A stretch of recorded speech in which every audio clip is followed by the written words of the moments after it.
to this channel called The Safe Space, where we take on all topics related to creating a safe space within our own minds and around us.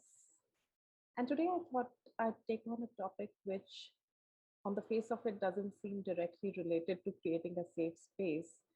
But in my own journey, I've felt that it's really contributed a lot in terms of moving towards creating a safe space within my mind. And that topic is about self care, especially in times of crisis or challenges. Um, the construct that I was used to all my life was that whenever there's a crisis um, or a tough time, I should put self care on hold and focus on the problem at hand or the crisis. But of late, I've experimented with something different, which is to up my levels of self care, to really double down on self care if times are challenging. And I quite like the results. And I wish I had done this all my life. And hence, I thought I'd share this very interesting checklist of um, a, a checklist called the Extreme Self Care um, SOS First Aid List, which I found in a book by Cheryl Richardson. And the name of the book is The Art of Extreme Self Care. Um, and I found some of the points in the SOS list mentioned in the book very interesting.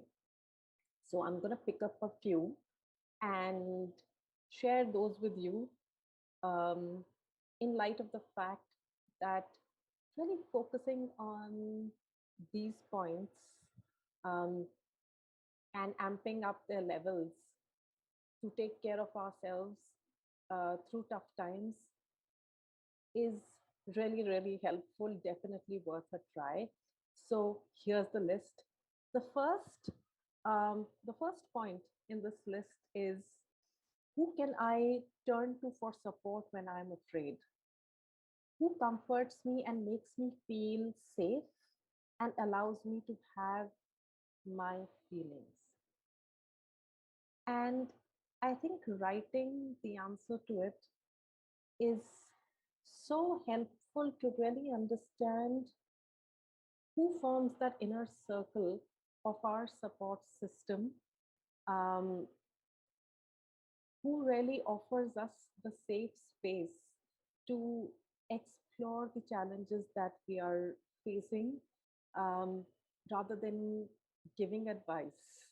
Um, and I think um, having these people on speed dial is one thing, but really being aware of the value that they bring in, and that um, these individuals in our life are really worth nourishing, um, and really um, really reciprocating too is is another point which we should really be mindful of, whether it's a time of crisis or not.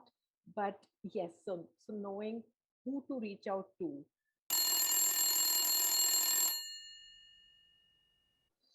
The second point is, who do I need to avoid? Who adds to my anxiety levels, overwhelms me with questions, or has a tough time just listening without interrupting or offering advice? I think this is another set um, of individuals that is good to know. And people who make it to this list may not necessarily be people who are antagonistic to us or are not well wishers. It could just be that their temperament may be inherently different to ours. Probably their way of dealing with a crisis may be different than ours, and the overall effect of the interactions may actually aggravate our anxiety rather than helping us um, feel safe and look for a solution.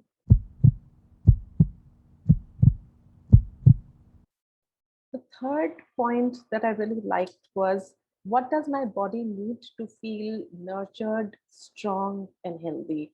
And what made to my list in this category was sleep, healthy food, and exercise. And there have been times where, um, in the face of a challenge, I have thought that, okay, let me skip a meal, or let me sleep less, or let me skip exercise. But I think this list really brought my attention to the fact that when we're facing a challenging time, that's when we need all our additional resources. And if we keep exhausting these resources without replenishing it, then it significantly inhibits our ability to grow through the challenge or navigate the challenge, um, being our best selves.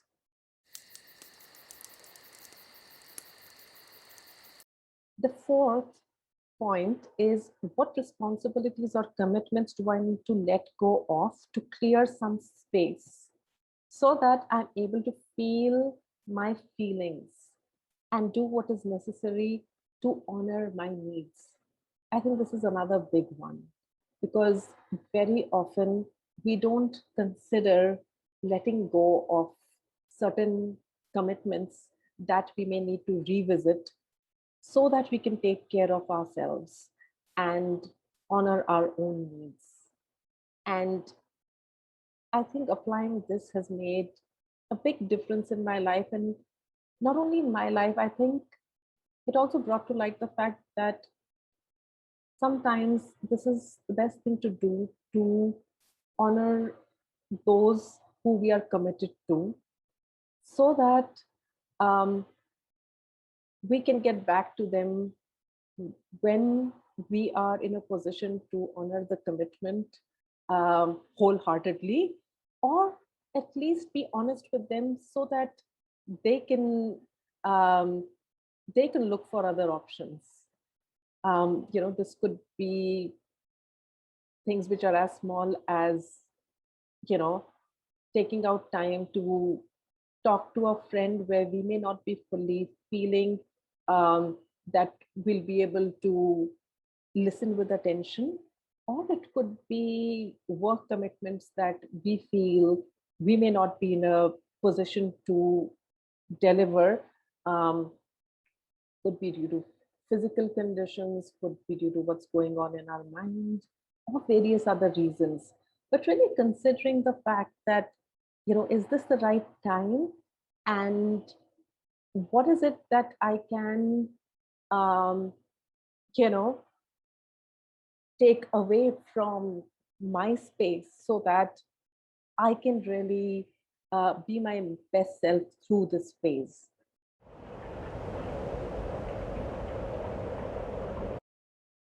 The fifth point that I really liked here was, what are some unhelpful coping strategies um, or activities that I need to avoid? So, very often there are behaviors that we resort to when we are under stress. These could be eating habits, gravitating towards certain foods that um, really make us feel better temporarily, or it could be spending inordinate amount of time online to distract ourselves.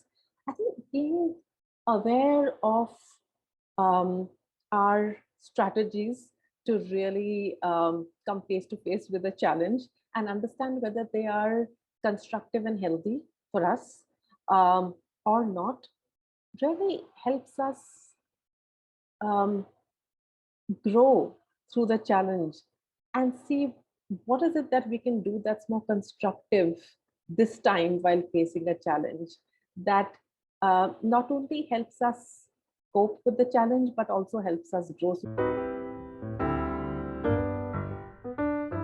these were the top five that I liked, but for anyone who's interested in the topic, I would highly recommend Cheryl Richardson's book called The Art of Extreme Self Care. Please leave your comments about what are some of your extreme self-care measures, or what are your thoughts about um, doubling down on self-care during challenging times, rather than cutting corners on self-care, thinking that we'll pick it up later once we face the challenge. Looking forward to hearing from you.